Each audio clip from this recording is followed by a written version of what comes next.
So hello guys, welcome back to study for sub channel. दोस्तों, आज की इस वीडियो में हम डिस्कस करने वाले हैं प्रोजेक्ट मैनेजमेंट एंड एंटरप्रेन्योरशिप की यूनिट 5 का। इस वीडियो के अंदर हम सारे के सारे इंपॉर्टेंट क्वेश्चंस को कवर करने वाले हैं जो इस यूनिट से एग्जाम में आ जाएंगे या आ सकते हैं। इसीलिए वीडियो को एंड तक जरूर देखिएगा। और अगर आपने अभी तक हमारे चैनल को सब्सक्राइब नहीं किया है तो प्लीज सब्सक्राइब करिएगा, क्योंकि सब्सक्राइबर्स बहुत जरूरी हैं। चलिए शुरू करते हैं। सबसे पहला क्वेश्चन है कि सोशल सेक्टर का मतलब क्या होता है और उसकी अप्रोचेस क्या क्या है। तो सोशल सेक्टर का मतलब क्या होता है, सबसे पहले हम ये बात करते हैं। तो सोशल सेक्टर वो पार्ट होता है इकोनॉमी का जो कि कंसर्न होता है उन सर्विसेज को प्रोवाइड करने के लिए, जैसे कि एजुकेशन हो गई, हेल्थ केयर हो गई, हाउसिंग हो गई, सोशल सर्विसेज हो गई, जिनका एम होता है कि वो इम्प्रूव कर दें किसी भी इंडिविजुअल की वेलबींग को किसी एक सोसाइटी के अंदर। तो सोशल सेक्टर क्या है? सोशल सेक्टर वो पार्ट है इकोनॉमी का जो कि कंसर्न होता है कैसी सर्विसेज प्रोवाइड करने में, एजुकेशन सर्विसेज प्रोवाइड करने में, हेल्थ केयर सर्विसेज प्रोवाइड करने में, हाउसिंग सर्विसेज प्रोवाइड करने में और सोशल सर्विसेज प्रोवाइड करने में। इसका एम होता है कि ये किसी भी इंडिविजुअल जो कि एक सोसाइटी में रह रहा है उसकी वेलबींग को इम्प्रूव करे। तो इसके अंदर हम काफी सारी वाइड रेंजेस ऑफ ऑर्गेनाइजेशन को इनकम्पास करते हैं, जैसे कि गवर्नमेंट एजेंसी इसके अंदर आ सकती हैं, नॉन प्रॉफिट ऑर्गेनाइजेशन भी आ सकती हैं, नॉन गवर्नमेंटल ऑर्गेनाइजेशन भी आ सकती हैं, जो कि वर्क करती हैं एक साथ जिससे कि सोशल वेलफेयर को एनहेंस किया जा सके। एक बार दोबारा से समझते हैं। तो social sector refers to the part of economy that is concern with providing various services like education, health care, housing and social services aimed at improving the well-being of an individual in a society. It encompasses a wide range of organizations including government agencies, non-profit organizations and non-governmental organizations, जिनका काम होता है कि वो एक साथ आकर के सोशल वेलफेयर को एनहेंस करें। अब बात करें इनके अप्रोचेस की, तो इसमें कई सारी अप्रोचेस होती हैं जिनको हम एक एक करके पढ़ने वाले हैं। पहली अप्रोच है पब्लिक प्राइवेट पार्टनरशिप, जिसको 3PP बोल देते हैं हम या PPP बोल देते हैं। पब्लिक प्राइवेट पार्टनरशिप्स क्या होती हैं? ये कोलैबोरेशन होता है गवर्नमेंट और प्राइवेट एंटिटीज या कंपनीज का, जिनमें वो फंड जनरेट करती हैं टू ऑपरेट सोशल सर्विसेज। तो पब्लिक प्राइवेट पार्टनरशिप क्या है? इसमें गवर्नमेंट और प्राइवेट एजेंसियां एक साथ कोलैबोरेट कर जाती हैं और वो फंड जनरेट करती हैं ताकि सोशल सर्विसेज को ऑपरेट किया जा सके। दूसरी होती है कम्युनिटी बेस्ड इनिशिएटिव्स। ये वो प्रोग्राम्स होते हैं जो कि डिजाइन किए जाते हैं और इंप्लीमेंट किए जाते हैं किसके एक्टिव पार्टिसिपेशन से, लोकल कम्युनिटी के एक्टिव पार्टिसिपेशन से। तो कम्युनिटी बेस्ड इनिशिएटिव्स क्या हैं? These are the programs that are designed and implemented with the active participation of the local community. ये वो प्रोग्राम्स होते हैं जिनको डिजाइन किया जाता है और इंप्लीमेंट किया जाता है और लोकल कम्युनिटी का इसके अंदर एक्टिव पार्टिसिपेशन होता है। तीसरा है सोशल एंटरप्रेन्योरशिप। सोशल एंटरप्रेन्योरशिप क्या है? इसके अंदर हम बिजनेस टेक्निक्स को यूज करते हैं और प्राइवेट सेक्टर अप्रोचेस को यूज करते हैं ताकि हम सोशल प्रॉब्लम्स की सॉल्यूशंस का फाइंड आउट कर सकें। तो सोशल एंटरप्रेन्योरशिप क्या है? ये एक बिजनेस टेक्निक है जिसमें हम प्राइवेट सेक्टर की अप्रोचेस को यूज करते हैं ताकि हम सोशल प्रॉब्लम्स के सॉल्यूशंस को फाइंड आउट कर सकें। चौथा है evidence based policy making. Evidence based policy making क्या होता है? इसके अंदर हम डेटा और रिसर्च का यूज करते हैं ताकि हम इन्फॉर्म कर सकें डिजाइन और इंप्लीमेंटेशन ऑफ सोशल प्रोग्राम्स। तो एविडेंस बेस्ड पॉलिसी मेकिंग क्या है? इसके अंदर हम डेटा और रिसर्च का यूज करते हैं ताकि हम डिजाइन और इंप्लीमेंटेशन को इन्फॉर्म कर पाए किसी भी सोशल प्रोग्राम के। फिफ्थ है एडवोकेसी एंड अवेयरनेस कैंपेन्स। तो एडवोकेसी एंड अवेयरनेस कैंपेन्स जो हैं वो एफर्ट करते हैं कि वो पॉलिसीज को चेंज कर पाए, प्रैक्टिसेस को चेंज कर पाए और पब्लिक ओपिनियंस को चेंज कर पाए किसी भी सोशल इशू के ऊपर। तो एडवोकेसी एंड अवेयरनेस कैंपेन्स क्या होते हैं? ये एफर्ट करते हैं कि किसी भी पॉलिसी जो कि सोशल सेक्टर में अच्छा कर सकती है उस पॉलिसी को चेंज किया जा सके, उन प्रैक्टिसेस को चेंज किया जा सके जिनसे सोशल सर्विस अच्छी हो पाएगी और उन पब्लिक ओपिनियंस को चेंज किया जा सके जिनसे कि सोशल इश्यूज को ओवरकम किया जा सकता है। सिक्स्थ है हमारे पास डायरेक्ट सर्विस डिलीवरी। तो डायरेक्ट सर्विस डिलीवरी क्या है? ये प्रोविजन होता है सर्विसेज का जिसमें हम डायरेक्टली किसी भी इंडिविजुअल या किसी भी कम्युनिटी को ऑर्गेनाइजेशन के थ्रू हम क्या कर सकते हैं? सर्विस की डिलीवरी करा सकते हैं। ठीक है, तो डायरेक्ट सर्विस डिलीवरी क्या है? It is the provision of services directly to individuals और कम्युनिटीज बाय ऑर्गेनाइजेशन और गवर्नमेंट बॉडीज। दोस्तों, अगर आपने अभी तक मेरे चैनल को सब्सक्राइब नहीं किया है तो प्लीज सब्सक्राइब करिए, क्योंकि सब्सक्राइबर्स बहुत जरूरी हैं। बढ़ते हैं नेक्स्ट स्लाइड की तरफ। तो दूसरा क्वेश्चन है कि सोशल एंटरप्रेन्योरशिप क्या होता है? सोशल एंटरप्रेन्योरशिप एक अप्रोच है जहां पे इंडिविजुअल, ग्रुप और स्टार्टअप कंपनीज डेवलप करती हैं फंड को और इंप्लीमेंट करती हैं सॉल्यूशंस को जो कि सोशल, कल्चरल और एनवायरमेंटल इश्यूज को क्या करें, सॉल्व करें। तो सोशल एंटरप्रेन्योरशिप क्या है? सोशल एंटरप्रेन्योरशिप एक अप्रोच है जहां पे individual, groups, startup companies, entrepreneurs जो हैं वो डेवलप करते हैं फंड्स को और सॉल्यूशंस को इंप्लीमेंट करते हैं ताकि कोई भी सोशल, कल्चरल और एनवायरमेंट इश्यू को सॉल्व किया जा सके। तो इस कंसेप्ट को हम काफी सारी ऑर्गेनाइजेशंस में अप्लाई कर सकते हैं जिनका डिफरेंट साइज हो सकता है, डिफरेंट एम हो सकता है और डिफरेंट बिलीव हो सकता है। तो सोशल एंटरप्रेन्योरशिप में क्या क्या इन्वॉल्वमेंट होता है, क्या क्या इन्वॉल्व होता है, उसके बारे में बात करें तो सबसे पहला होता है इनोवेटिव सॉल्यूशन। तो सोशल एंटरप्रेन्योर्स क्या करते हैं, वो ऐसे सॉल्यूशंस लेके आते हैं जिनके अंदर ऐसी क्षमता होती है कि वो लार्ज स्केल इंपैक्ट कर पाए सोसाइटी के अंदर। तो सोशल एंटरप्रेन्योर्स क्या करते हैं, they often seek out novel solutions that have the potential to create large scale impact. ठीक है। दूसरा है सस्टेनेबल इंपैक्ट। तो ट्रेडिशनल चैरिटी वर्क से अलग हटके सोशल एंटरप्रेन्योरशिप क्या करता है, वो फोकस करता है एक सस्टेनेबल चेंज को जो कि कंटिन्यू रहे और हमेशा कंटिन्यूस रहता रहे, ऐसा सस्टेनेबल इंपैक्ट डालना चाहते हैं social entrepreneurs. Social entrepreneurs mission driven होते हैं क्योंकि उनका प्राइमरी एम होता है कि वो सोशल वैल्यू को जनरेट करें रेदर देन प्रॉफिट्स। यानी कि सोशल एंटरप्रेन्योर्स क्या होते हैं, वो ऐसे एंटरप्रेन्योर्स होते हैं जो किसी भी सोसाइटी के अंदर एक मेजर इश्यू को सॉल्व कर रहे होते हैं। ठीक है। और सॉल्व इस तरीके से कर रहे होते हैं कि उनको फर्क नहीं पड़ता कि उनकी जो सर्विस है उससे प्रॉफिट हो या ना हो। तो काफी सारी सोशल एंटरप्रेन्योरशिप जो होती हैं वो फाइनेंशियली सेल्फ सस्टेनिंग होती हैं, यानी कि उनके पास ऑलरेडी इतना पैसा होता है कि उनको जरूरत नहीं है कि सोसाइटी से कोई सॉल्यूशन प्रोवाइड करके पैसा लिया जाए। एक होता है स्केलेबिलिटी, यानी कि सक्सेसफुल सोशल एंटरप्रेन्योरशिप जो होता है उसके आइडियाज स्केलेबल होते हैं, यानी कि वो ग्रो कर सकते हैं और रेप्लिकेट हो सकते हैं बाकी सारी कम्युनिटीज में, रीजन्स में, ताकि उनके इम्पैक्ट को एम्पलीफाई किया जा सके। एम्पलीफाई यानी कि बढ़ाया जा सके। तो स्केलेबिलिटी सोशल एंटरप्रेन्योरशिप के अंदर स्केलेबिलिटी होती है। ठीक, इतना आप समझ गए। अगला है कि सोशल पर्सपेक्टिव्स क्या है इंडिया के अंदर। तो social perspectives in India encompass a wide range of viewpoints influenced by the country's rich cultural diversity, complex social structure, historical context and economic conditions. तो सोशल पर्सपेक्टिव जो है भारत के अंदर वो काफी सारी रेंजेस और काफी सारे व्यू पॉइंट्स से इन्फ्लुएंस होता है। जैसे कि कंट्री बहुत ज्यादा रिच है डाइवर्सिटी में, हमारे जो कंट्री का सोशल स्ट्रक्चर है वो कॉम्प्लेक्स है, हिस्टोरिकल कंटेक्स्ट बहुत अच्छा है और इकोनॉमिक कंडीशंस के हिसाब से सोशल पर्सपेक्टिव जो है इंडिया का वो निकल के आता है। तो ये पर्सपेक्टिव जो है रिवॉल्व करते हैं ऐसे इश्यूज पर जैसे कि कास्ट हो गया, रिलीजन हो गया, जेंडर हो गया, इकोनॉमिक इनइक्वालिटी हो गई, एजुकेशन हो गई और बाकी सारे अर्बन रूरल डिवाइड्स हो गए।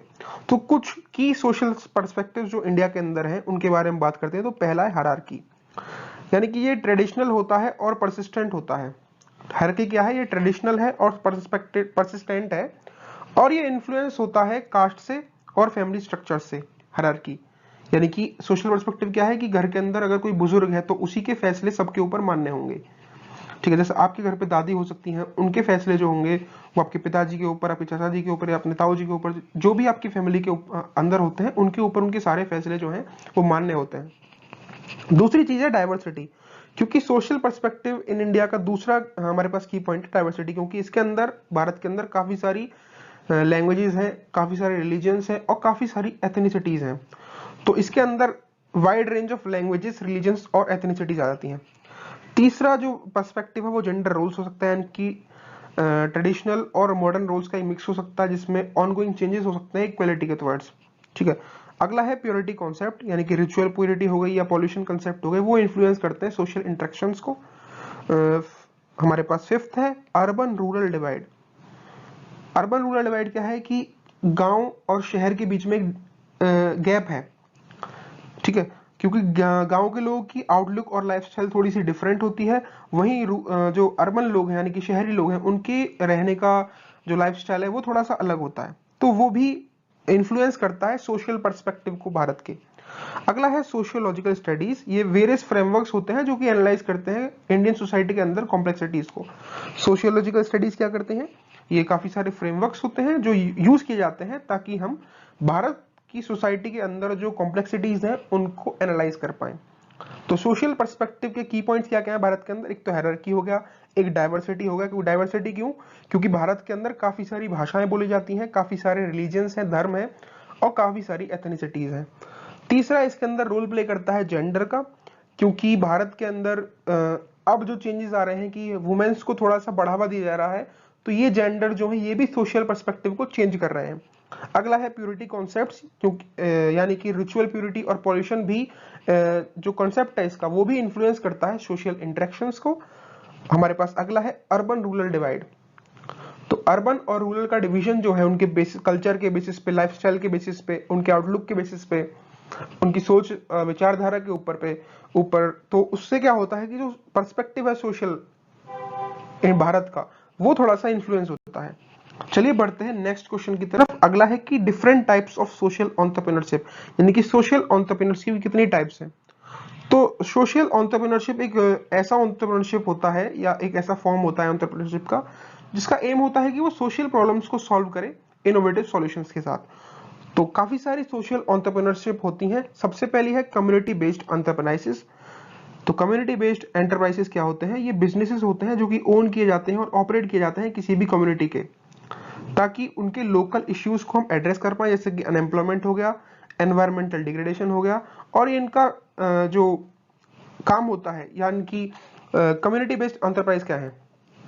ये वो बिजनेस है जो कि ओन किए जाते हैं और ऑपरेट किया जाता है किसी भी कम्युनिटी के हेड के द्वारा या कम्युनिटी के द्वारा। और वो क्या करते हैं? वो उस कम्युनिटी की जो लोकल इश्यूज हैं, जैसे कि अनएम्प्लॉयमेंट हो गया, बेरोजगारी हो गया और एनवायरमेंटल डिग्रेडेशन हो गया, इसको वो सॉल्व करते हैं। यहां से वो प्रॉफिट भी कमाते हैं, तो उसको क्या करते हैं? वो दोबारा से री इन्वेस्ट कर देते हैं, जिससे कि कम्युनिटी का जो लोकल इश्यूज का जो सॉल्व करने का जो प्रोग्राम है वो चलता रहे। अगला है non profit social ventures. Non profit social ventures क्या है? ये वैसी ऑर्गेनाइजेशन होती हैं जो सोशल गोल्स को परस्यू करती हैं with the help of entrepreneurial activities, लेकिन ये जो प्रॉफिट्स होते हैं उनको डिस्ट्रीब्यूट नहीं करती हैं ओनर या शेयर होल्डर के साथ, ठीक है। लेकिन इसकी जगह पे क्या करते हैं? नॉन प्रॉफिट सोशल वेंचर्स क्या है? ये ऐसी ऑर्गेनाइजेशन है जो कि सोशल गोल्स को परस्यू करती हैं एंटरप्रेन्योरल एक्टिविटीज के द्वारा, लेकिन इससे जो वो पैसा कमाती हैं यानी प्रॉफिट जो कमाती हैं उसको वो क्या करती हैं?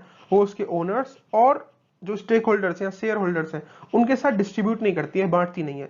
इसके बदले में क्या करती हैं? इसके बदले में जो पैसा उन्होंने कमाया है उसको वो री इन्वेस्ट करती हैं अपने मिशन के लिए, ताकि किसी भी ऑर्गेनाइजेशन का जो मिशन है वो फुलफिल हो पाए। और इन ऑर्गेनाइजेशंस का मिशन क्या होता है? इन ऑर्गेनाइजेशंस का मिशन होता है कि वो सोशल गोल्स को फुलफिल कर पाए, सोशल इश्यूज को फुलफिल कर पाए, ठीक है। अगला है सोशल बिजनेस वेंचर्स। तो सोशल बिजनेस वेंचर्स क्या होते हैं? ये फॉर प्रॉफिट बिजनेसेस होते हैं और इनका डबल पर्पस होता है, यानी कि ये प्रॉफिट भी कमाएंगे और एक सोशल और एनवायरमेंटल इंपैक्ट भी डालेंगे सोसाइटी के ऊपर। इनका फोकस होता है कि एक सस्टेनेबल बिजनेस मॉडल बनाते हैं जो कि ऐसे इश्यूज के ऊपर बात करें जैसे कि पॉवर्टी हो गया, यानी कि गरीबी, और क्लाइमेट चेंज के ऊपर बात करें। इसके साथ साथ वो इन चीजों से, इन एक्टिविटीज से पैसा भी कमाते हैं और सोशल इश्यूज को सॉल्व भी करते हैं। अगला है कोऑपरेटिव एंटरप्राइजेस। तो कोऑपरेटिव जो होती हैं वो ओन किए जाते हैं और मैनेज किए जाते हैं उन लोगों के द्वारा जो कि इन सर्विसेज का यूज करते हैं और by the people who work there. तो कोऑपरेटिव एंटरप्राइजेस क्या है? Cooperatives are owned and managed by the peoples who use their services, ठीक है, और by the people who work there. ये ऑपरेट करते हैं for the benefit of their member और फोकस भी करते हैं सोशल और इकोनॉमिक इंप्रूवमेंट्स के ऊपर। तो कोऑपरेटिव एंटरप्राइजेस क्या होते हैं? कोऑपरेटिव्स जो हैं वो ओन किए जाते हैं और मैनेज किए जाते हैं उन लोगों के द्वारा जो कि इन सर्विसेज को यूज कर रहे होते हैं, या फिर उन लोगों के द्वारा जो यहाँ पर काम कर रहे होते हैं। इनका काम होता है कि वो मेंबर्स के बेनिफिट के लिए भी काम करते हैं और सोशल और इकोनॉमिक इंप्रूवमेंट्स के ऊपर भी फोकस करते हैं। बढ़ते हैं नेक्स्ट क्वेश्चन की तरफ। हाँ, तो हमारे पास पांचवी जो सोशल एंटरप्रेन्योरशिप वो है तो वह है माइक्रो फाइनेंस इंस्टीट्यूशंस। तो माइक्रो फाइनेंस इंस्टीट्यूशंस क्या होते हैं? ये वो ऑर्गेनाइजेशन होती हैं जो स्मॉल लोन्स प्रोवाइड करती हैं एंटरप्रेन्योर्स के लिए, ठीक है, ऐसी कम्युनिटीज में जहां पे ट्रेडिशनल बैंकिंग सर्विसेज का एक्सेस नहीं है। तो माइक्रो फाइनेंस इंस्टीट्यूशंस क्या है? ये ऐसी ऑर्गेनाइजेशन है जो कि स्मॉल लोन्स प्रोवाइड करती है उन एंटरप्रेन्योर्स के लिए जो एक बैकवर्ड कम्युनिटी से आ रहे हो, जहां पे कोई भी ट्रेडिशनल बैंकिंग सर्विस की अभी तक पहुंच नहीं है। इनका गोल होता है कि हम इंडिविजुअल्स को एम्पावर कर दें ताकि एक कम्युनिटी का जो इंडिविजुअल है वो बिजनेस स्टार्ट कर सके और अपनी इकोनॉमिक कंडीशंस को और अपनी कम्युनिटी की इकोनॉमिक कंडीशंस को इंप्रूव कर पाए। ठीक, तो माइक्रो फाइनेंस इंस्टीट्यूशंस क्या हैं? ये वो ऑर्गेनाइजेशन है जो कि स्मॉल लोन्स प्रोवाइड करती हैं एंटरप्रेन्योर्स को इन इम्पावरेज्ड कम्युनिटीज जिनके पास एक्सेस नहीं होता है ट्रेडिशनल बैंकिंग सर्विसेज का। इनका गोल होता है कि वो इंडिविजुअल्स को एम्पावर करती हैं कि वो कोई भी बिजनेस स्टार्ट करें और अपनी इकोनॉमिक कंडीशंस को इंप्रूव कर पाए। सिक्स्थ है हमारे पास सोशल इनोवेशन वेंचर्स। तो ये वेंचर्स होते हैं जो कि फोकस करते हैं न्यू प्रोडक्ट्स को डेवलप करने में और न्यू सर्विसेज को डेवलप करने में जो कि सोशल नीड्स को एड्रेस करें और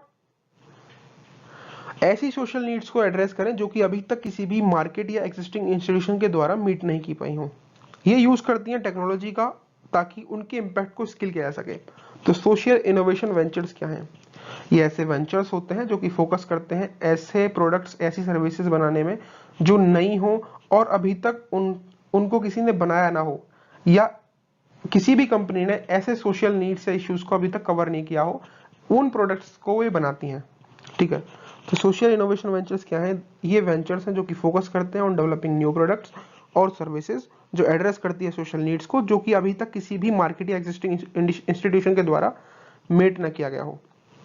इनका फोकस होता है यानी कि यूज करते हैं टेक्नोलॉजी का भी ताकि जो इम्पैक्ट है इनके सोशल नीड्स को एड्रेस करने का वो स्केलेबल हो जाए यानी कि बहुत दूर तक स्केल किया जा सके। अगला है कॉर्पोरेट सोशल रिस्पॉन्सिबिलिटी यानी कि CSR इनिशिएटिव्स। ठीक है, CSR इनिशिएटिव्स ऐसे प्रोग्राम्स होते हैं और ऐसी प्रैक्टिसेस होती हैं जो कि कॉरपोरेशंस के द्वारा इंप्लीमेंट की जाती हैं ताकि सोशल और एनवायरमेंटल इम्पैक्ट को इंप्रूव किया जा सके। इनके अंदर they also include sustainability efforts, community outreach and ethical level practices. इतना आपको याद रखना है। बढ़ते हैं नेक्स्ट की तरफ। अगला है कि इंपॉर्टेंस क्या है सोशल एंटरप्रेन्योरशिप का सोसाइटी के अंदर। सोशल एंटरप्रेन्योरशिप की इंपॉर्टेंस की बात करें तो ये एड्रेस करता है अनमेट नीड्स को। सोशल एंटरप्रेन्योर्स क्या करते हैं? वो सोशल प्रॉब्लम्स को आइडेंटिफाई करते हैं, उनको एड्रेस करते हैं जिनको अभी तक नेग्लेक्टेड किया जा रहा हो। ठीक, तो ये नेग्लेक्टेड जो नीड्स है सोसाइटी की उनको फुलफिल करते हैं। ये इंपॉर्टेंस है सोशल एंटरप्रेन्योरशिप का। दूसरा, ये सस्टेनेबल इंपैक्ट डालते हैं यानी कि ये लॉन्ग टर्म और लॉन्ग लास्टिंग सॉल्यूशंस को क्रिएट कर देते हैं जिस रेदर देन टेम्पररी रिलीफ। ठीक, सस्टेनेबल इंपैक्ट क्या होता है? इंपॉर्टेंस, दूसरा इंपॉर्टेंस की ये सस्टेनेबल इंपैक्ट क्रिएट करते हैं क्योंकि ये फोकस करते हैं लॉन्ग लास्टिंग सॉल्यूशंस को क्रिएट करने के लिए। तीसरा है इनोवेशन। सोशल एंटरप्राइजेस जो होती हैं वो सोर्स होते हैं इनोवेशन का यानी कि नए आइडियाज को लेके आते हैं, नए मेथड्स को लेके आते हैं जिससे कि कोई भी सोशल इश्यू जो है उसको सॉल्व किया जा सके। ठीक, तो इंपॉर्टेंस ऑफ सोशल एंटरप्रेन्योरशिप की बात करें किसी भी सोसाइटी के लिए तो पहला है कि वो जो सोसाइटी के अंदर अनमेट नीड्स है उनको फुलफिल करती हैं। ये एक सस्टेनेबल इंपैक्ट डालती है यानी कि ये फोकस करते हैं लॉन्ग लास्टिंग सॉल्यूशंस को क्रिएट करने में। तीसरा, ये इनोवेशन को फोकस करते हैं क्योंकि ये सोर्स होते हैं इनोवेशन का। ये नए नए आइडियाज को, नए नए मेथड्स को लेकर के आते हैं जो कि सॉल्व करते हैं किसी भी सोशल इशू को। चौथा है हमारे पास कम्युनिटी एम्पावरमेंट, क्योंकि ये एम्पावर करते हैं कम्युनिटीज को, क्योंकि ये इनको इन्वॉल्व कर देते हैं सॉल्यूशन के प्रोसेस में। अगला है हमारे पास ये इकोनॉमिक डेवलपमेंट में हेल्प करते हैं। तो सोशल एंटरप्रेन्योरशिप जो होता है वो स्टिमुलेट करता है लोकल इकोनॉमी को by creating jobs and fostering trade. अगला है एथिकल प्रैक्टिसेस यानी कि ये प्रमोट करते हैं एथिकल बिजनेस प्रैक्टिसेस को और कॉर्पोरेट रेस्पॉन्सिबिलिटीज को। लास्ट है हमारे पास ग्लोबल रीच। तो सोशल एंटरप्रेन्योर्स क्या करते हैं? वो ग्लोबल चैलेंजेस को टैकल करते हैं और कंट्रीब्यूट करते हैं इंटरनेशनल डेवलपमेंट गोल्स में। तो ये इंपॉर्टेंस है हमारी सोशल एंटरप्रेन्योरशिप की सोसाइटी के लिए। अगला है कि डिफरेंट अपॉर्चुनिटीज कौन कौन सी हैं जो कि सोशल एंटरप्रेन्योर्स के पास होती हैं। तो सोशल एंटरप्रेन्योर जो है वो ऑफर करते हैं काफी सारी अपॉर्चुनिटीज जिससे कि सोसाइटी के ऊपर एक सिग्निफिकेंट इंपैक्ट डाला जा सके। उनके बारे में हम बात करते हैं। पहला है हेल्थ केयर इनोवेशंस यानी कि जो सोशल एंटरप्रेन्योरशिप है वो डेवलप करती है अफोर्डेबल हेल्थ केयर सॉल्यूशंस ऐसी कम्युनिटीज के लिए जो कि काफी गरीब हैं। ठीक, तो ये हेल्थ केयर इनोवेशंस लाती हैं, ऐसा इनोवेशन लेके आती हैं हेल्थ केयर में जिससे कि कम से कम पैसे में अफोर्डेबल हेल्थ केयर सॉल्यूशंस बनाए जा सकें। दूसरा है एजुकेशनल प्रोग्राम्स यानी कि ये एजुकेशनल कंटेंट को क्रिएट करते हैं और प्लेटफॉर्म्स को क्रिएट करते हैं जिनसे कि लिटरेसी इंप्रूव हो और लर्निंग आउटकम्स अच्छे आए। उन कम्युनिटीज के, उन बैकवर्ड लोगों के जो कि अभी तक पढ़ नहीं पाए हैं। तीसरा है एनवायरमेंटल कंजर्वेशन। तो सोशल एंटरप्रेन्योरशिप इनिशिएटिव लेती है और फोकस करती है सस्टेनेबल एग्रीकल्चर पे, रिन्यूएबल एनर्जी पे और उसके कंजर्वेशन पे। इकोनॉमिक इंक्लूजन भी करती है, यानी कि इकोनॉमिकल इंक्लूजन भी एक अपॉर्चुनिटी है, यानी कि प्रोवाइड करती है फाइनेंशियल सर्विसेज और सपोर्ट उन लोगों के लिए जो कि पॉवर्टी में है, ताकि उनको लिफ्ट अप किया जा सके। सोशल एंटरप्रेन्योरशिप कम्युनिटी डेवलपमेंट करती है, क्योंकि ये इंफ्रास्ट्रक्चर डेवलप करती है और सर्विसेज डेवलप करती है, जिससे कि किसी भी कम्युनिटी, लोकल कम्युनिटी के जो लोग हैं, उनकी क्वालिटी ऑफ लाइफ को इम्प्रूव किया जा सके। ये टेक्नोलॉजी लेके आती है गुड्स के लिए, यानी कि टेक्नोलॉजी को लेवरेज करती है जिससे कि सोशल इश्यूज को एड्रेस किया जा सके। जैसे कि ऐसी एप्स लेके आती है जो कि सोशल वेलफेयर के लिए क्या करें, काम करें। अगला है कल्चरल प्रिजर्वेशन। तो सोशल एंटरप्रेन्योरशिप ऐसे प्रोजेक्ट्स के ऊपर भी काम करती है जिनका एम होता है कि कल्चरल हेरिटेज और डाइवर्सिटी को प्रिजर्व किया जा सके और प्रमोट किया जा सके। ये सोशल एडवोकेसी में भी हेल्प करती है, क्योंकि ये ऐसे कैंपेन्स और मूवमेंट्स चलाती है जिससे कि हम इन्फ्लुएंस कर पाएंगे पॉलिसी को और पब्लिक ओपिनियन को किसी भी सोशल इश्यू के ऊपर। ये वेस्ट मैनेजमेंट में भी हेल्प करती हैं। तो ये डिफरेंट अपॉर्चुनिटीज है सोशल एंटरप्रेन्योरशिप के लिए, जहाँ पे अभी भी काम किया जा सकता है। जैसे कि हेल्थ केयर इनोवेशन की जा सकती है, एजुकेशनल प्रोग्राम्स को क्रिएट किया जा सकता है, जो कि किसी भी देश या किसी भी कम्युनिटी के अंदर जो पॉवर्टी वाले लोग हैं, जिनके पास अभी तक लिटरेसी रेट अच्छा नहीं है, वहाँ के लिटरेसी रेट को अपलिफ्ट किया जा सके। ये एनवायरमेंटल कंजर्वेशन में काम कर सकती है, इकोनॉमिक इंक्लूजन में काम कर सकती है, यानी कि ये फाइनेंशियल सर्विसेज और सपोर्ट प्रोवाइड कर सकती है ऐसे लोगों का जो कि अभी तक पॉवर्टी के अंदर है। बढ़ते हैं नेक्स्ट क्वेश्चन की तरफ। तो अगला क्वेश्चन है कि कैसे हम सक्सेस अचीव कर सकते हैं सोशल एंटरप्रेन्योरशिप के अंदर। तो सक्सेस अचीव करने के लिए हमको एक पूरा प्लान रेडी करना पड़ेगा कि कैसे कोई भी बंदा सोशल एंटरप्रेन्योरशिप के अंदर सक्सेस अचीव कर सकता है। तो सबसे पहले उसको एक सोशल इश्यू को आइडेंटिफाई करना होगा, यानी कि उसको एक ऐसा इश्यू पकड़ना होगा जिससे कि एक सोशल चेंज आ सकता है। तो फर्स्ट है सोशल इश्यू को आइडेंटिफाई करना, यानी कि ऐसे कॉज को चूज करना जिसके लिए आप पैशनेट है, यानी कि आपके अंदर क्षमता है कि आप उस जो सोशल इश्यू है, सोशल प्रॉब्लम है, उसको सॉल्व कर पाएंगे। दूसरा, उसके लिए हमको एक सस्टेनेबल मॉडल बनाना है, यानी कि हमको एक बिजनेस प्लान क्रिएट करना है जो कि जनरेट करेगा रेवेन्यू भी और इम्पैक्ट भी डालेगा सोसाइटी के ऊपर। तो सक्सेसफुल सोशल एंटरप्रेन्योर कौन होगा? वो जो कि एक सोशल इश्यू को सॉल्व भी कर रहा हो और सॉल्व करने के साथ साथ अपने लिए भी प्रॉफिट कमा रहा हो। तीसरा है इम्पैक्ट मैट्रिक्स को क्रिएट करनी पड़ेगी, यानी कि उसको ऐसे रास्ते या ऐसे मेजरमेंट्स करने पड़ेंगे जिससे कि सोशल इम्पैक्ट किया जा सके। उसको एक स्ट्रॉन्ग टीम बिल्ड करनी पड़ेगी, क्योंकि अकेला तो कोई भी बंदा कोई भी सोशल इश्यू को सॉल्व नहीं कर सकता है। उसके लिए उसको एक टीम बिल्ड करनी पड़ेगी जिसका जो विजन है वो उसकी विजन से मैच करे, शेयर्ड विजन हो और उनके अंदर डाइवर्स स्किल्स हो। अगला है उसको कम्युनिटी को एंगेज करना पड़ेगा, यानी कि कम्युनिटी को भी इन्वॉल्व करने पड़ेगा जिनके लिए सोशल प्रॉब्लम यानी कि सोशल इनोवेशन की जा रही हो। ठीक, तो कम्युनिटी एंगेजमेंट भी होना चाहिए। फिर है इनोवेशन, यानी कि हमको ओपन रहना चाहिए नए आइडियाज के लिए और उनको अडेप्ट करने के लिए भी रेडी रहना चाहिए हमेशा। फिर करनी है हमको नेटवर्किंग, यानी कि हमको जो सेम माइंडेड के लोग हैं, यानी कि सेम माइंडेड पीपल है जिनका सेम ही विजन है जो हमारी कम्युनिटी का है या हमारे जो बिजनेस है उसका जो विजन है, ऐसे ही लोगों को जो जिनका विजन सेम है हमारे बिजनेस की तरह, उनसे कनेक्ट करना है। ऐसे इंडिविजुअल से कनेक्ट करना है, ऑर्गेनाइजेशन से कनेक्ट करना है, ताकि उनके साथ कोलैबोरेट करके हम इस सोशल प्रॉब्लम को एक साथ सॉल्व कर पाए और लार्ज हमारा इम्पैक्ट डाल सके सोसाइटी के ऊपर। हमको स्टोरी टेलिंग भी आनी चाहिए, यानी कि हमको अपने मिशन को शेयर करना है लोगों के साथ जिससे कि उनके ऊपर इम्पैक्ट जो पड़ता है उसका वो इफेक्टिव हो। हमको कमिटमेंट करनी है, यानी कि हमको प्रिपेयर रहना है चैलेंजेस के लिए भी और लॉन्ग टर्म एफर्ट्स के लिए भी। और इसके साथ साथ हमको कंटिन्यूअसली लर्न करते रहना है, सीखते रहना है, जिससे कि क्या होगा, हम अपनी अप्रोच में इवॉल्व होते रहेंगे।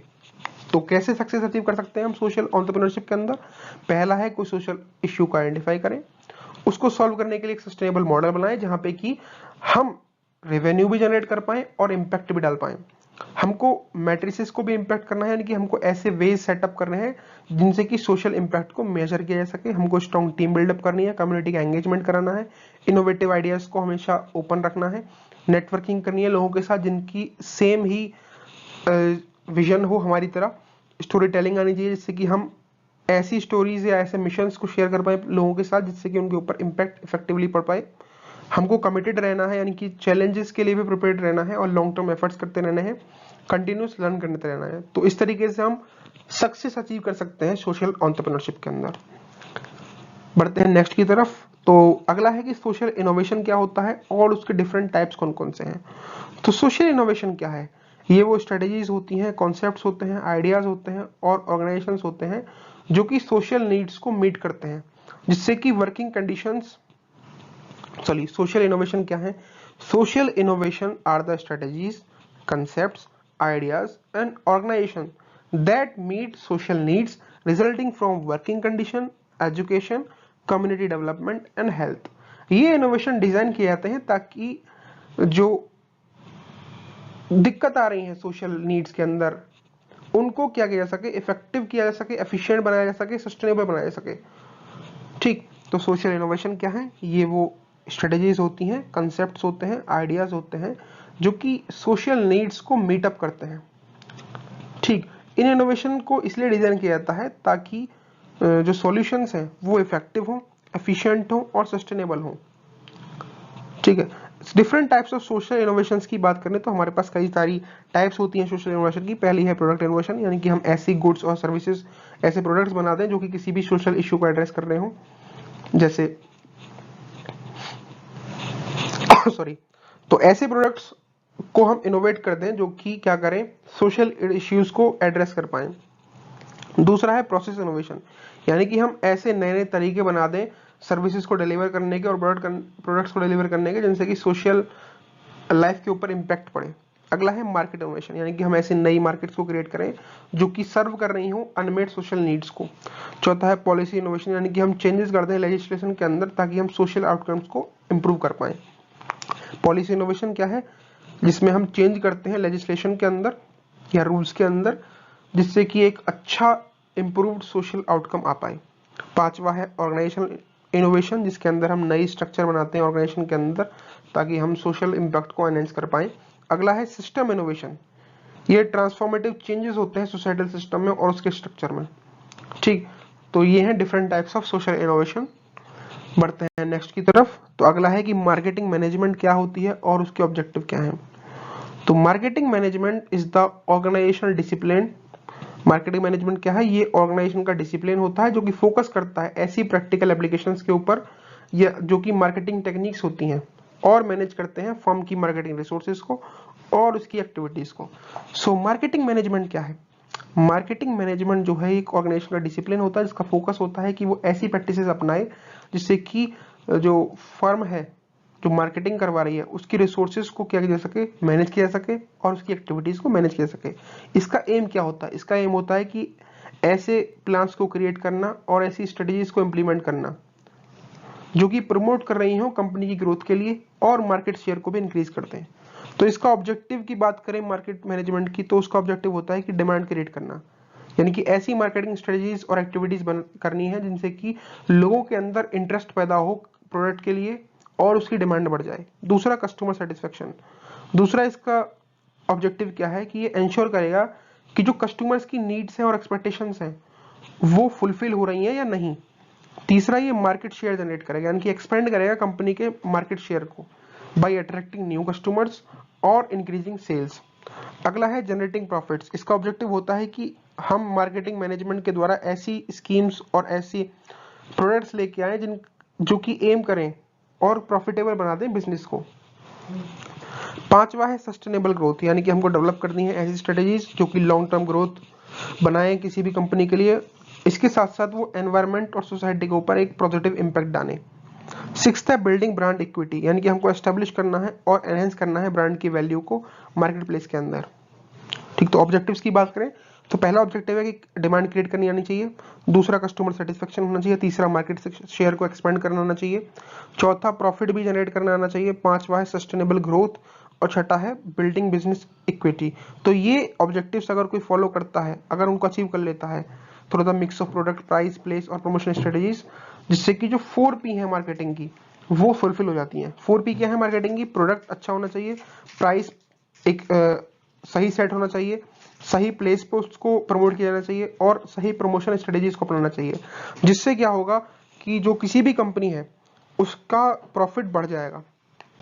अगला है कि मार्केटिंग क्या है सोशल एंटरप्रेन्योरशिप के लिए और कौन कौन सी प्रैक्टिस हैं जो कि सोशल एंटरप्राइज के लिए मार्केटिंग की जाती है।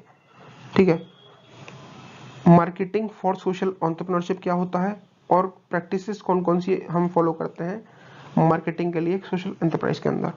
तो marketing for social entrepreneurship involves strategies and practices. तो सोशल एंटरप्रेन्योरशिप के लिए मार्केटिंग क्या है, ये इसके अंदर ऐसी स्ट्रेटजीज होती हैं, ऐसी प्रैक्टिसेस होती हैं जो एम करती हैं सोशल एंटरप्राइजेस को प्रमोट करने के लिए।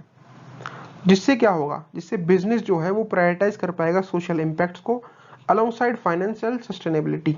इसका फोकस होता है अवेयरनेस क्रिएट करना, एंगेजमेंट बढ़ाना लोगों की around the social and environmental mission of these enterprises. So marketing for social entrepreneurship क्या होता है, इसके अंदर ऐसी स्ट्रेटजीज इन्वॉल्व होती हैं, ऐसी प्रैक्टिसेस इन्वॉल्व होती हैं जो कि एम करती हैं कि सोशल एंटरप्राइजेस को प्रमोट किया जा सके, इसके साथ साथ क्या किया जा सके, एक सोशल इंपैक्ट डाला जा सके और फाइनेंशियल सस्टेनेबिलिटी भी अचीव किया जा सके। इसका फोकस होता है कि ये अवेयरनेस क्रिएट करता है और एंगेजमेंट क्रिएट करता है सोशल और एनवायरमेंटल मिशंस के अराउंड। तो प्रैक्टिसेस की बात करें तो पहली प्रैक्टिस है स्टोरी टेलिंग, यानी कि हमको इंपैक्टफुल स्टोरी टेलिंग आनी चाहिए जिससे कि हम शोकेस कर पाए सोशल चेंज को अपने एंटरप्राइज अचीव्स के द्वारा। दूसरा है कम्युनिटी एंगेजमेंट, यानी कि हमको ये समझ में आना चाहिए कि अगर हम किसी भी कम्युनिटी को एंगेज नहीं करेंगे तो क्या होगा, तो हमारा जो हम करना चाहते हैं कोई भी सोशल या एनवायरमेंटल इश्यू को हम हैंडल करना चाहते हैं वो हम नहीं कर पाएंगे, अकेले तो नहीं कर पाएंगे। इसलिए कम्युनिटी एंगेजमेंट होना बहुत जरूरी है, यानी कि हम इन्वॉल्व होंगे लोकल इवेंट्स और कोलैबोरेट करेंगे कम्युनिटी ग्रुप्स के साथ। तीसरा है कंटेंट मार्केटिंग, यानी कि हमको एजुकेशनल और एंगेजिंग कंटेंट प्रोड्यूस करना है अपने सोशल मिशन से रिलेटेड, जिससे लोगों के ऊपर एक इम्पैक्ट पड़ सके।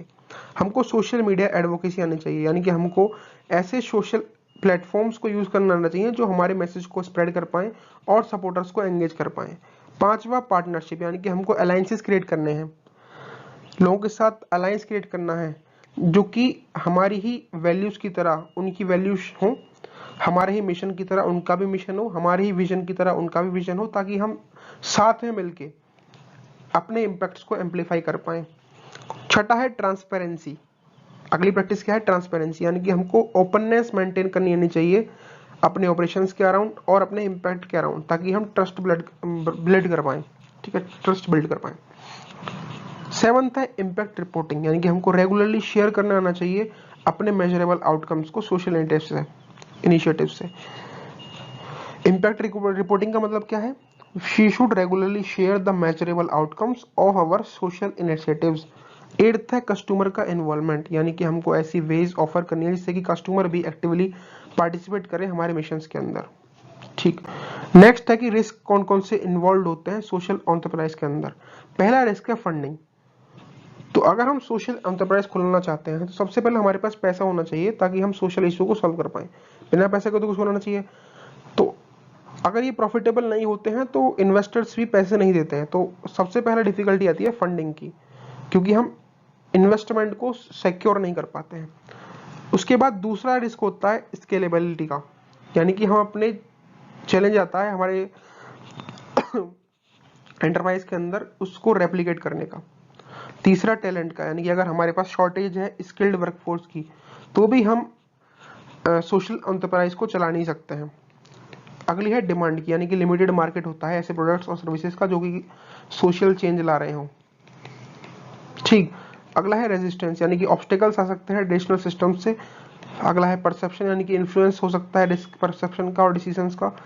और इसके बाद है मैनेजमेंट का, यानी कि इसके चलाने के लिए सोशल एंटरप्राइज को चलाने के लिए हमारे पास इफेक्टिव रिस्क मैनेजमेंट स्ट्रेटेजीज होनी चाहिए, अगर वो नहीं होती हैं तो रिस्क आ सकता है। ठीक, बढ़ते हैं नेक्स्ट की तरफ। तो अगला है कि स्टेप्स कौन कौन से हो सकते हैं जो कि हम ले सकते हैं रिस्क को मैनेज करने के लिए सोशल एंटरप्राइज के अंदर। ठीक है, तो की स्ट्रेटेजीज की बात करें तो हमको डाइवर्सिटी फंडिंग सोर्सेज आनी चाहिए, यानी कि हम अवॉइड करेंगे over reliance on a single funding stream.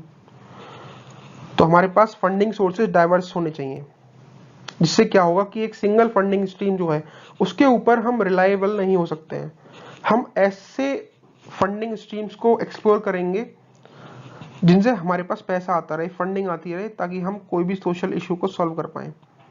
तो उसके लिए हम क्या कर सकते हैं, हमारे पास काफी सारे ऑप्शंस होते हैं कि हम ग्रांट्स खोल दें, इन्वेस्टमेंट के लिए लोगों से इम्पैक्टफुल इन्वेस्टमेंट मांग सकें, रेवेन्यू हम जनरेट कर सकें सेल्स के द्वारा।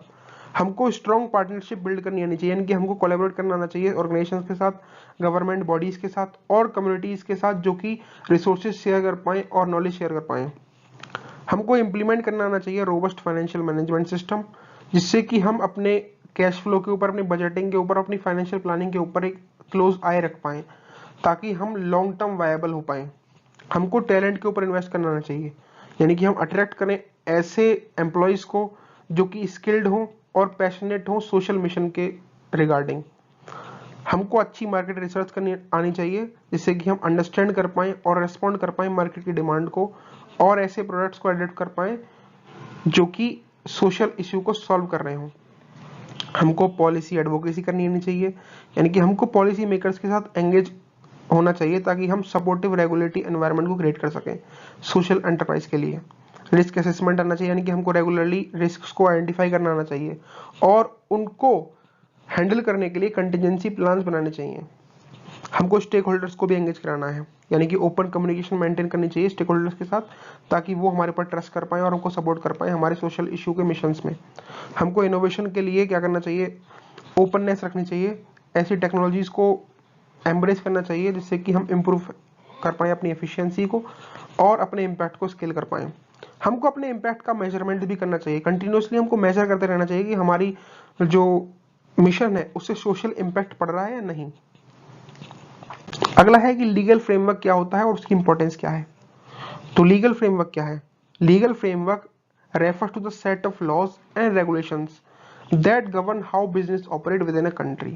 लीगल फ्रेमवर्क एक लॉ जो क्या है, लीगल फ्रेमवर्क एक सेट ऑफ लॉज है और रेगुलेशंस है जो कि गवर्न करती हैं कि कैसे कोई भी बिजनेस किसी भी कंट्री के अंदर ऑपरेट होना चाहिए। ये नेसेसरी होता है बिजनेस के लिए, क्योंकि क्यों नेसेसरी होता है? क्योंकि ये फेयरनेस क्रिएट करता है, यानी कि ये एंश्योर करता है या इक्वल ट्रीटमेंट देता है लॉ के अंडर में, जिससे कि एक फेयर कॉम्पिटिटिव एनवायरनमेंट प्रमोट होता है। लीगल फ्रेमवर्क डेफिनेशन की बात करें तो ये स्ट्रक्चर्ड सेट होता है लीगल रिक्वायरमेंट्स का और रेगुलेशंस का, जो कि गवर्न करती हैं बिजनेस ऑपरेशंस को। दूसरा फेयरनेस, इसकी इंपॉर्टेंस क्या है? ये फेयरनेस एंश्योर करता है जिससे कि हम इक्वल ट्रीटमेंट दे पाएंगे। तीसरा है ऑर्डर, यानी कि ये प्रोवाइड करता है क्लियर रूल बुक को बिजनेस के लिए, जिससे क्या होगा, प्रेडिक्टेबल और ऑर्डरली कंडक्ट को एड किया जा सकता है। ये प्रोटेक्शन देता है, यानी कि सेफ गार्ड करता है हर एक पार्टी जो इन्वॉल्व है उसके इंटरेस्ट को, from shareholders to customers या कंज्यूमर्स। ये रिस्क मैनेजमेंट में हेल्प करता है, ये टैक्सेशन एंड फाइनेंस में हेल्प करता है, क्योंकि ये इन्फ्लुएंस करता है टैक्स की लायबिलिटीज को और एबिलिटीज को, जिससे कि हम फंडिंग को सिक्योर कर सकते हैं। ये एडेप्टेबिलिटी को इंश्योर करता है, यानी कि ये अलाउ करता है लीगल स्ट्रक्चर चेंजेस को बिजनेस जैसे जैसे बिजनेस इवॉल्व होगा। तो लीगल फ्रेमवर्क क्या है? ये सेट ऑफ रूल्स है, सेट ऑफ लॉज है, सेट ऑफ रेगुलेशंस है जो कि गवर्न करती हैं कि कैसे किसी भी बिजनेस को ऑपरेट किया जाना चाहिए किसी भी कंट्री के अंदर। ठीक, इंपॉर्टेंस की बात करें तो ये फेयरनेस जनरेट करता है, ये ऑर्डर जनरेट करता है, ये प्रोडक्शन करता है, रिस्क मैनेजमेंट में हेल्पफुल है, टैक्सेशन और फाइनेंस को इन्फ्लुएंस करता है और एडेप्टेबिलिटी को बढ़ाता है। अगला बात करें कि लीगल स्ट्रक्चर्स जो हैं वो कौन कौन से यूज किए जाते हैं सोशल एंटरप्रेन्योरशिप सेक्टर के अंदर। तो सोशल एंटरप्रेन्योरशिप सेक्टर के अंदर राइट लीगल स्ट्रक्चर को चूज करना इतना इंपॉर्टेंट है, क्योंकि वो अफेक्ट करता है everything from your ability to raise funds to the way you report income. तो कुछ कॉमन लीगल स्ट्रक्चर जो कि यूज किए जाते हैं एंटरप्रेन्योरशिप सेक्टर के अंदर, उनके बारे में बात करें तो पहला होता है uni incorporative associations. This is often used by, ऐसा जो लीगल स्ट्रक्चर है ये किसके द्वारा यूज किया जाता है? ये यूज किया जाता है स्मॉल और कम्युनिटी बेस्ड ग्रुप्स के अंदर के द्वारा। ये एक सिंपल सेटअप होता है, यानी कि इसको हम सेटअप कर सकते हैं सिंपल, तो it is simple to set up and operate, but members may be personally liable for any debts और ऑब्लिगेशंस। तो लीगल स्ट्रक्चर्स जो हम यूज करते हैं सोशल एंटरप्रेन्योरशिप सेक्टर के अंदर, उनके बारे में बात करें तो सोशल एंटरप्रेन्योरशिप सेक्टर के अंदर हम चूज करते हैं राइट लीगल स्ट्रक्चर, क्योंकि ये क्रूशियल होता है, क्योंकि अफेक्ट करता है हर एक चीज को, everything from your ability to raise funds. तो जो कुछ कॉमन लीगल स्ट्रक्चर जो हम यूज करते हैं एंटरप्रेन्योरशिप सेक्टर के लिए वो है पहला है यूनी इनकॉर्पोरेटिव एसोसिएशन। इसको यूज किया जाता है स्मॉल और कम्युनिटी बेस्ड ग्रुप्स के द्वारा। ये सिंपल होता है सेटअप करने के लिए और ऑपरेट करने के लिए। दूसरा है कम्युनिटी लिमिटेड बाय गारंटी, तो ये स्ट्रक्चर जो होता है कॉमन होता है नॉन प्रॉफिट ऑर्गेनाइजेशंस के द्वारा, और ऐसी ऑर्गेनाइजेशन के द्वारा जहां पे प्रॉफिट को हम री इन्वेस्ट कर देते हैं ऑर्गेनाइजेशन के अंदर ही। ये ऑफर करता है लिमिटेड लायबिलिटी प्रोटेक्शन को उसके मेंबर्स के लिए। तीसरा है कंपनी लिमिटेड बाय शेयर्स। तो ये एक स्टैंडर्ड कंपनी स्ट्रक्चर होता है जहां पे शेयर होल्डर्स ओन कर रहे होते हैं कंपनी को। ये लेस कॉमन है सोशल एंटरप्रेन्योरशिप के अंदर, क्योंकि इसके अंदर प्रॉफिट डिस्ट्रीब्यूशन एस्पेक्ट भी आ जाता है। चौथा है इंडस्ट्रियल एंड प्रोविडेंट सोसाइटी। तो ये ऐसी ऑर्गेनाइजेशंस के लिए होता है जो कि कंडक्ट करती हैं बिजनेस को for the benefit of the community. ये एक मेंबरशिप ऑर्गेनाइजेशन होती है विद लिमिटेड लायबिलिटी। पांचवा है कम्युनिटी इंटरेस्ट ग्रुप्स यानी कि CICs। ये स्पेसिफिकली डिजाइन किया जाता है सोशल एंटरप्राइजेस के लिए इन द यूके, और CIC जो है वो लिमिटेड किया जा सकता है शेयर्स के द्वारा और गारंटी के द्वारा, क्योंकि इसका इंटेंट होता है कि ये प्रॉफिट को यूज करेगा और एसेट्स को यूज करेगा फॉर द पब्लिक गुड। तो कम्युनिटी इंटरेस्ट कंपनी क्या है, ये डिजाइन किए जाते हैं सोशल एंटरप्राइजेस के लिए यूके के अंदर। इनका काम होता है कि ये प्रॉफिट्स को और एसेट्स को यूज करेंगे पब्लिक की सेफ्टी या गुड के लिए, ठीक, पब्लिक के अच्छे के लिए, पब्लिक के भले के लिए ये यूज करते हैं प्रॉफिट्स और एसेट्स को। तो पहला क्या है, यूनी इनकॉर्पोरेटेड एसोसिएशंस। ये यूज किए जाते हैं स्मॉल और कम्युनिटी बेस्ड ग्रुप के द्वारा। इनको हम सिंपली सेटअप कर सकते हैं और ऑपरेट कर सकते हैं, लेकिन जो मेंबर्स हैं वो पर्सनली लायबल होते हैं डेब्ट्स के लिए और ऑब्लिगेशंस के लिए। दूसरी है कंपनी लिमिटेड बाय गारंटी, यानी कि ये स्ट्रक्चर जो होता है वो कॉमन होता है नॉन प्रॉफिट ऑर्गेनाइजेशंस के अंदर, जहां पे प्रॉफिट को हम री इन्वेस्ट कर देते हैं ऑर्गेनाइजेशन के लिए ही। तीसरा है कंपनी लिमिटेड बाय शेयर्स, यानी कि स्टैंडर्ड कंपनी स्ट्रक्चर होता है जहां पे स्टेक होल्डर्स किसी भी कंपनी को ओन कर रहे होते हैं। ये लेस कॉमन है सोशल एंटरप्रेन्योरशिप के अंदर, क्योंकि ये प्रॉफिट डिस्ट्रीब्यूशन एस्पेक्ट इसके अंदर आ जाता है। ठीक, तो हमने सारे पढ़ लिए। So thank you guys for watching the video. Please subscribe our channel, क्योंकि सब्सक्राइबर्स बहुत जरूरी है and we need your support. Thank you guys for watching. जय हिंद, जय भारत।